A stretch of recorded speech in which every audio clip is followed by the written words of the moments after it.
इस विषय का शीर्षक, इस संगोष्ठी के विषय का शीर्षक रखा गया है भारतीय रंगमंच में नाई का भेद, स्त्रीवादी विमर्श का आधुनिक परिप्रेक्ष्य। इसके बारे में कुछ जरूरी बातें इस शीर्षक को लेकर के मैं पहले कहना चाहता हूँ। हमारी परंपरा में स्त्री को सदैव सम्मान की दृष्टि से देखा जाता रहा है। भारत के बाहर तो अनेक ऐसे तथाकथित सभ्य देश हैं जहां पुरुषों के द्वारा स्त्रियों पर ऐसे नृशंस अमानवीय अत्याचार, बर्बर अत्याचार किए जाते रहे हैं जिसकी कल्पना से भी रोंगटे हमारे खड़े हो जाते हैं। पर हमारी परंपरा में, हमारे समाजों में इस तरह का बर्बर व्यवहार स्त्रियों के साथ नहीं कभी किया गया।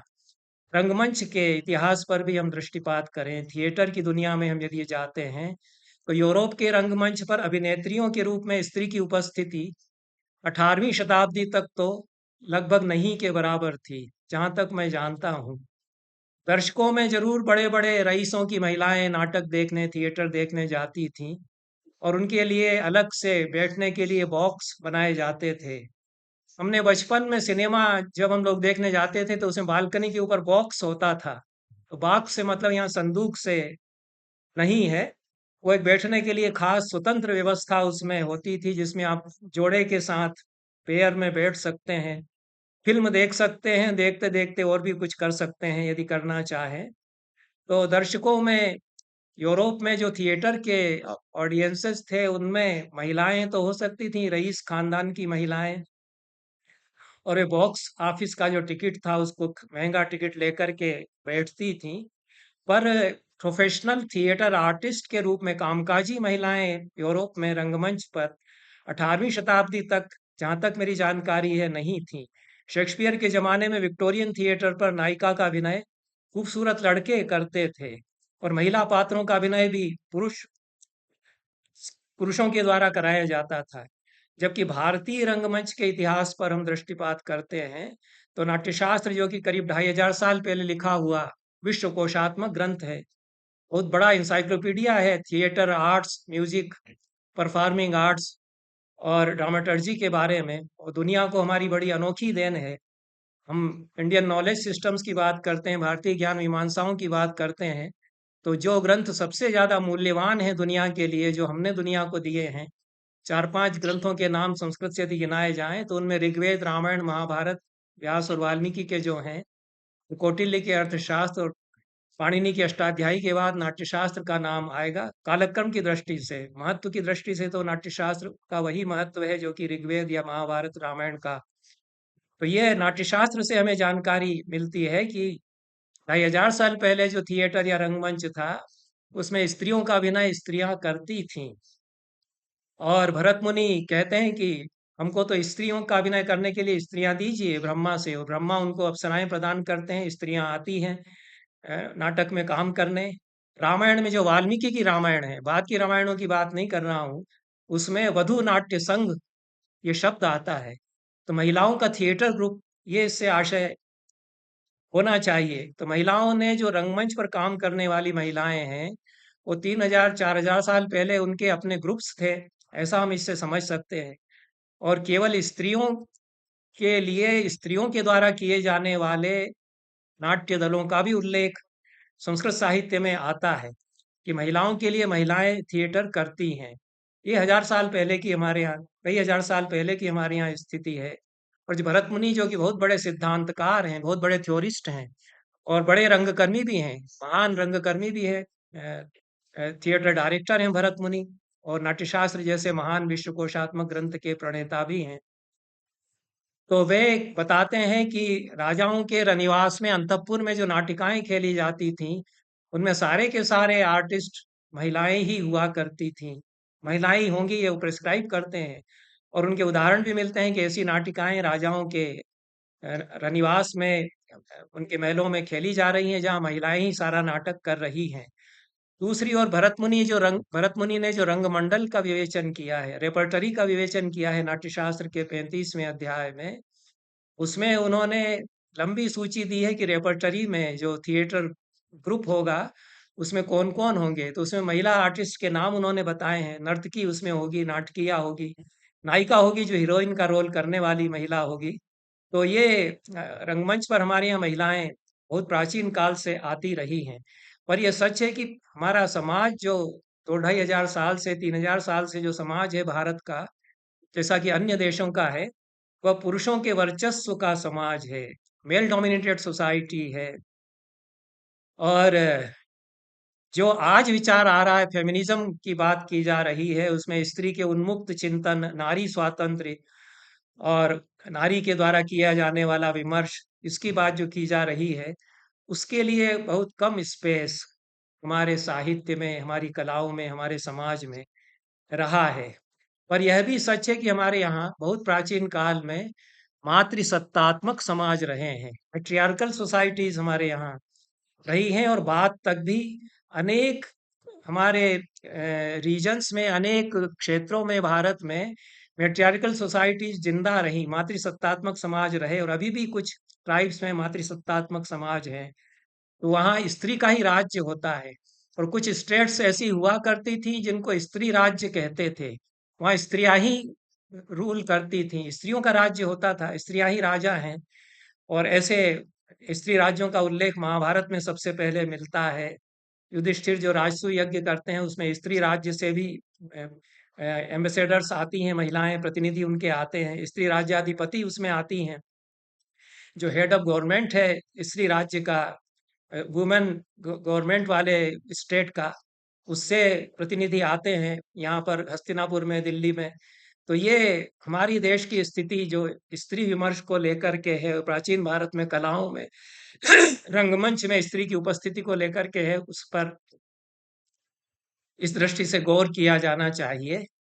अब इस पृष्ठभूमि में स्त्रीवादी विमर्श का आधुनिक परिप्रेक्ष्य जो शीर्षक दिया है, उसके संदर्भ में भारतीय रंगमंच में नायिका भेद को लेकर हम विचार करेंगे। ये जो शीर्षक है, इसमें स्त्रीवादी विमर्श, फेमिनिज्म शब्द आया है। मैंने फीमेल डिस्कोर्स की बात की थी शमीनाज से, तो स्त्री विमर्श या फीमेल डिस्कोर्स में और स्त्रीवादी विमर्श या फेमिनिस्ट डिस्कोर्स में फर्क होता है। स्त्रीवाद में या फेमिनिज्म में स्त्री के हक की लड़ाई की बात आती है। और वो भारतीय जो इंडियन कॉन्टेक्स्ट है, भारतीय संदर्भ है, उसमें स्त्री के हक की लड़ाई की कोई बात नहीं है। किसी के भी हक की लड़ाई की कोई बात नहीं है, हक की ही कोई बात वहां नहीं है, राइट्स की कोई बात हमारे यहाँ नहीं हुआ करती है। जो अधिकार शब्द है हिंदी में, जिसका कि राइट के अर्थ में हम इस्तेमाल करते हैं, वह राइट के अर्थ में संस्कृत में आता ही नहीं है। अधिकार शब्द का जो मतलब है संस्कृत में, वो तो असाइन ड्यूटी हुआ करता है। कर्म करने में तुम्हारा अधिकार है, मतलब जो असाइन ड्यूटी है वह तुम्हारे लिए है, राइट तुम्हारे लिए नहीं है, जिसको अंग्रेजी में राइट कहते हैं। तो जो इंडियन कॉन्टेक्स्ट है, उसमें राइट कहीं फिट नहीं होता है। और राइट के लिए कोई शब्द संस्कृत में यदि हो तो मुझे उसकी जानकारी भी नहीं है, क्योंकि हमारे यहाँ जो दुनिया को लेकर के, आदमी को लेकर के जो नजरिया है, जो दृष्टि है, जो जो वर्ल्ड व्यू है, जो विश्व दृष्टि है, वो यूरोप की विश्व दृष्टि से अलग है। वहाँ ये माना जाता है कि आदमी अपना हक लेने के लिए पैदा होता है, अपने राइट्स को पाने के लिए पैदा होता है। हमारे यहाँ ये माना जाता है कि आदमी अपने राइट को पाने, हक को पाने के लिए पैदा नहीं होता, अपना कर्ज अदा करने के लिए, अपना कर्तव्य निभाने के लिए पैदा होता है। इसलिए राइट, औरत के राइट की तो बात तब आएगी जब आदमी के राइट की बात कहीं की जाती हो। वो अधिकार स्वयं दिए गए हैं, जहाँ कर्तव्य निर्धारित होंगे तो अधिकार उसके साथ हासिल होंगे, कर्तव्य करोगे तो तुमको जो जो पाना है वो मिलेगा। इसलिए अधिकारों की अलग से कहीं बात, जो राइट के अर्थ में अधिकार है, हक के अर्थ में, उसकी बात हमारे यहाँ नहीं की जाती। तो इसलिए औरत के हक की बात की कोई चर्चा यहाँ पर उस तरह से नहीं आती है। उसको जो धर्मशास्त्रकारों ने दिया है, जायदाद का हक दिया है, विधवा को जायदाद मिलेगी ये दिया है, लेकिन वो हक की लड़ाई लड़ेगी, ये फेमिनिस्ट डिस्कोर्स जो है, हमारे यहाँ इसकी जरूरत भी नहीं पड़ी, जो मिलना था वो मिला है। तो ये तो मॉडर्न कॉन्सेप्ट है। इसकी दृष्टि से अगर आप बात करें तो जिनको करना हो करें।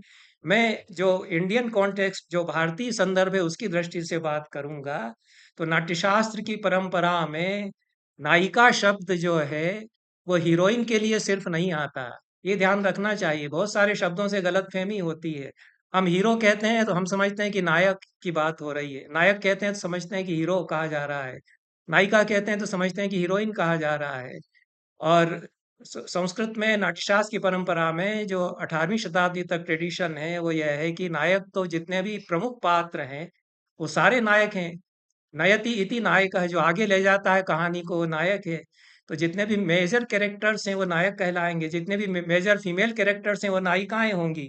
तो सारी ही महिलाएं जो नाटक में रोल कर रही हैं, जो जो जिनकी भूमिका है नाटक की कहानी में, किसी भी किस्से में, वो सभी नायिकाएं होंगी। ये ब्रॉडर कॉन्टेक्स्ट में नायिका शब्द को देखने की बात यहाँ पर है।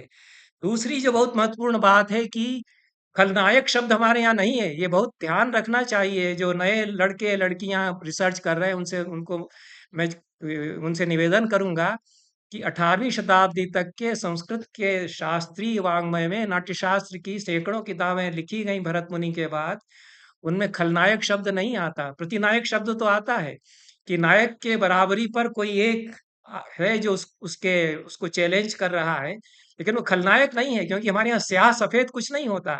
सब कुछ पुण्यमय है और सब कुछ पापमय है। एक आदमी पूरा का पूरा पुण्यात्मा और एक आदमी पूरा का पूरा पूरा पापी और शैतान है। शैतान के ही लिए संस्कृत में कोई शब्द ही नहीं है, सैटन के लिए संस्कृत में कोई शब्द नहीं है।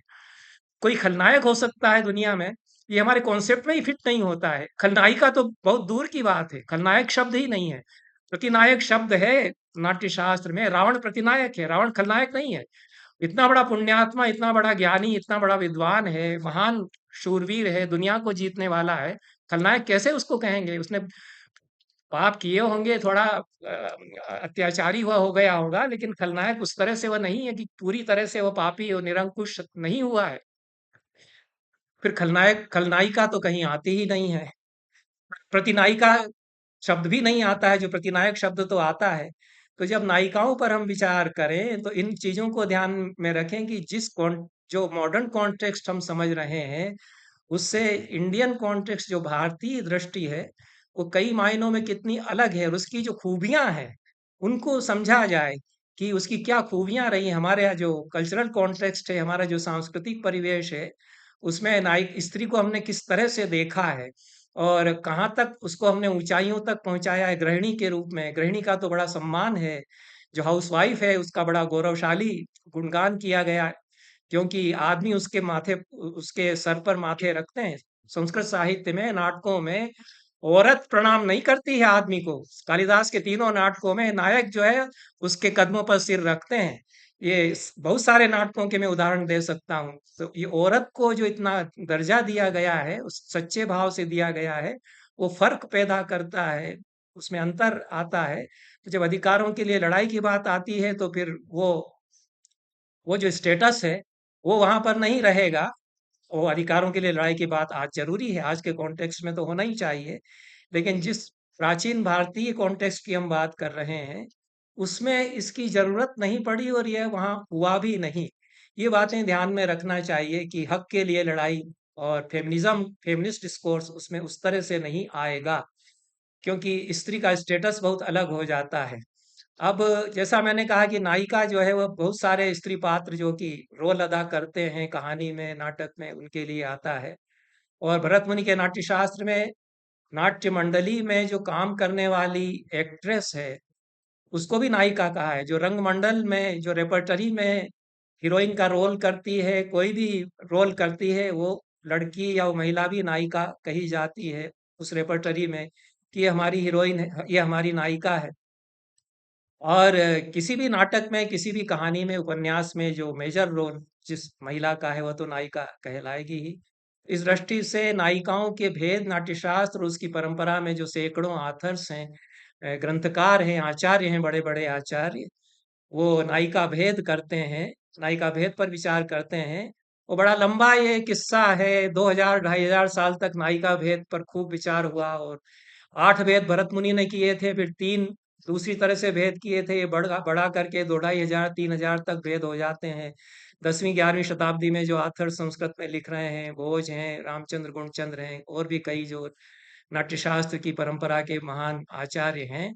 तो मैं भरत मुनि तक ही बात सीमित रखूंगा। नाट्यशास्त्र में जो उन्होंने 8 नायिकाएं बताई हैं, उसमें 8 भेद हैं। वो प्रसिद्ध हैं, फिर भी नाम ले लूंगा क्योंकि हो सकता है सभी लोगों को जानकारी ना हो। तो पहला भेद वासक सज्जा है। वासक सज्जा उसको कहते हैं जब जो जिसका कि डेटिंग है, मिलने की घड़ी उसकी तय हुई है अपने प्रेमी से, पति से मिलने के लिए, डेटिंग हो चुकी है और उस पर वह इंतजार कर रही है बहुत सज-धज करके।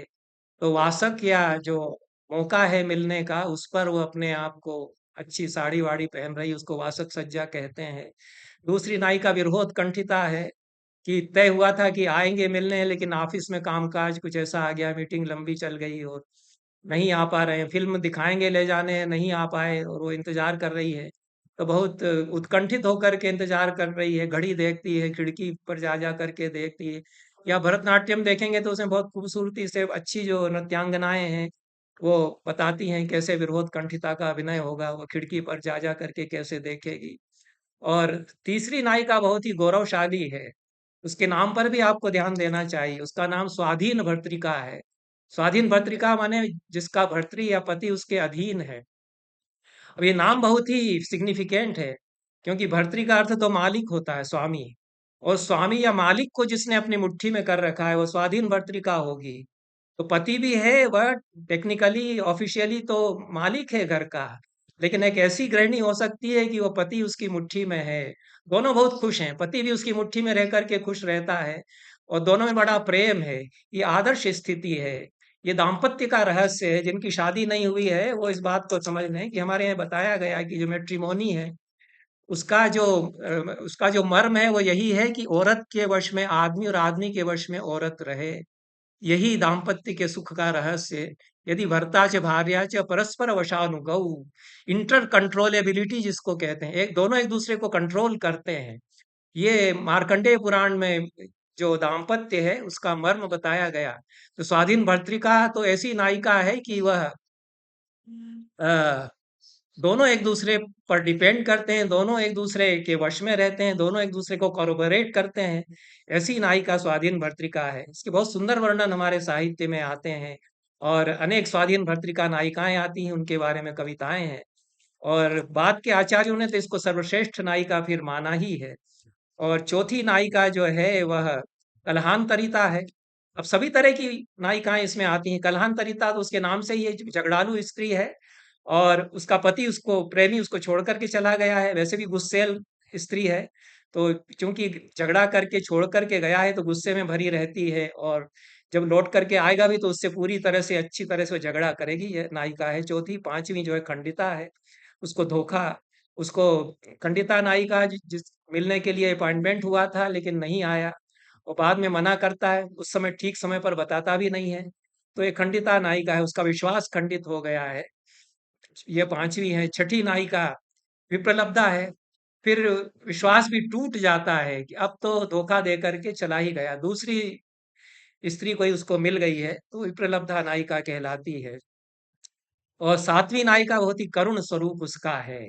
बहुत ही बढ़िया वर्णन, बहुत ही मार्मिक वर्णन ऐसी नायिकाओं के हमारे साहित्य में आते हैं। उसको प्रोषित भर्तृका कहते हैं, जिसका पति परदेश चला गया है। बहुत सुंदर सुंदर कविताएं हमारे साहित्य में, न केवल संस्कृत में बल्कि हिंदी में, दूसरी भाषाओं के साहित्य में मिलेंगी कि कलकत्ता चले गए, वो बिहार के गांव में उनकी पत्नी इंतजार कर रही है गांव में और वो नहीं लौट करके आ पा रहे, सेठ ने रोक रखा है। तो ये प्रोषित भर्तृका नायिका है। पति जो है चले गए व्यापार रोजगार के लिए, दिहाड़ी पर मजदूरी करने के लिए शहर में, गांव में बैठी इंतजार करती है और ये साज श्रृंगार नहीं करती है। जब आएंगे तब सजूंगी धजूंगी, अभी क्या करना है। कामकाज करती है, घर का सास ससुर की सेवा करती है और इंतजार करती रहती है। ये प्रोषित भर्तृका नायिका सातवीं है। और आठवीं नायिका वो भी थोड़ा स्त्री की आजादी की बात उसमें एक तरह से है कि वो अभिसारिका कहलाती है। अब जो भरत मुनि ने अभिसारिका का लक्षण किया है उस पर ध्यान देना चाहिए। उन्होंने कहा है कि जो प्रेम में उमग करके अपने पति या अपने प्रेमी से अभिसरण कराती है, मतलब उसको मजबूर करती है कि तुम चले आओ यहाँ पर, वो अभिसारिका कहलाती है। बाद में इसको बदल करके आप देखिए कि औरत की जो स्थिति है वो धीरे धीरे कमजोर होती है। तो बाद के आचार्यों ने लक्षण क्या कर दिया है कि जो अभिसरण करती है, मतलब उसके पास खुद चली जाती है। और अभिसारिकाओं के बड़े वर्णन आते हैं हमारे साहित्य में कि बारिश की रात में भीगती भागती, आधी रात में वो छिपती छिपाती बहुत डरती कांपती हुई चली जा रही है, उसको डर है कोई पहचान न लेगा, इस तरह के वर्णन आते हैं। ये मूल कॉन्सेप्ट ये नहीं है भरत मुनि में। भरत मुनि में स्त्री की आजादी का कैसा गौरवगान है। अभिसारयते कांतम, ये उन्होंने कहा है, जो अपने प्रेमी से अभिसरण करवाती है कि तुमको आना हो तो चले आओ, मिलना हो तो। भाई औरत क्यों जाएगी आधी रात में छिप करके? ये तो अपमान है उसका। आदमी, उसको गर्ज होगी मिलने की, उसको प्रेम करना होगा, आएगा। तो अभिसारिका का मूल स्वरूप यही है कि अभिसरण मतलब आना, मिलने के लिए वो करवाती है उससे। तो ये जो स्त्री की स्थिति कमजोर होती है, वो पुरुष प्रधान समाज में, वो रईस जादे साहब बैठे हुए हैं और किसी तरह वो जो प्रेमिका है वही बेचारी बहुत खस्ता हालत में, परेशान हालत में मिलने आएगी। ऐसा ये लक्षणवाद के आचार्यों ने किया। तो ये 8 भेद हैं। और कैसे ये व्यवहार करती हैं साइकोलॉजिकली, ये सारे बहुत साइकोलॉजी के आधार पर, मनोविज्ञान के आधार पर भरत मुनि ने ये भेद बताए हैं। हमारे साहित्य में नहीं बल्कि हमारी रोजमर्रा की जिंदगी में आती हैं। प्राचीन काल में भी ये नायिकाएं इस तरह से होती थी। मध्यम वर्गीय परिवार हो, निम्न वर्गीय परिवार हो, या रईसों का उच्च वर्गीय परिवार हो, सभी में खंडिता भी होती है, विप्लब्धा भी होती है, स्वाधीन भर्तृका भी होती है। औरत के चेहरे 8 तरह के सभी समाजों में, चाहे भारतीय समाज हो, पश्चिम का समाज हो, सभी में देखे जा सकते हैं। बड़ा यूनिवर्सल ये क्लासिफिकेशन है। और ये कैसे बिहेव करती हैं, इसको भरत मुनि ने बहुत बारीकी से, विस्तार से बताया है। क्योंकि उनको अभिनेताओं के लिए गाइडलाइन पूरे नाट्यशास्त्र में देना है। तो कैसे अभिनय होगा हर एक नायिका का, कैसे सांसें भरेगी, कैसे वो सांस छोड़ेगी, और कैसे चिंता प्रकट करेगी, ये सब अभिनय कैसे होगा, उसकी पूरी जो बिहेवियर पैटर्न है उसकी एनालिसिस भरत मुनि करते हैं, उसके व्यवहार की। और सबसे बढ़िया वर्णन उन्होंने स्वाधीन भर्तृका का किया है। ये सदैव चमकती हुई, उजली उजली, खुश खुश दिखाई देती है, अच्छी वेशभूषा में ही हमेशा दिखती है, और सदैव मगन सी, प्रसन्न मन सी दिखती है, वो स्वाधीन भर्तृका होती है।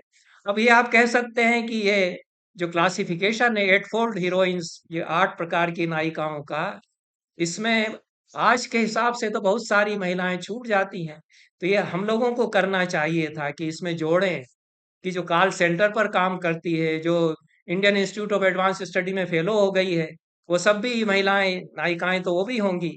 वो भी जिंदगी में बहुत महत्वपूर्ण काम कर रही हैं, जो मजदूर का काम कर रही हैं, जो मिट्टी गारा ढो रही हैं, वो सब महिलाएं भी आए। साहित्य में तो उनके वर्णन आएंगे, पर जो थ्योरी वो फेल हो जाती है, क्योंकि अंग्रेजों ने जो शासन कायम किया उसमें पूरा पर्सपेक्टिव उन्होंने बदल दिया। 18वीं शताब्दी तक तो थ्योरी डेवलप हो रही है। 18वीं शताब्दी तक तो नए-नए भेद नायिकाओं के बता रहे हैं, उसकी चर्चा करने का यहाँ मौका नहीं है। लेकिन जैसे ही कॉलोनियल रूल आता है, तो सब दबा दिया जाता है कि जो भारतीय शास्त्रीय चिंतन है, वो शास्त्रीय विमर्श है, वो कितना विकसित होता रहा है अंग्रेजों के आने के पहले तक, इस बात को पूरी तरह दबाया जाता है। तो हमारे आचार्य जो नए भेद बताते हैं, उसकी प्रक्रिया रुक जाती है।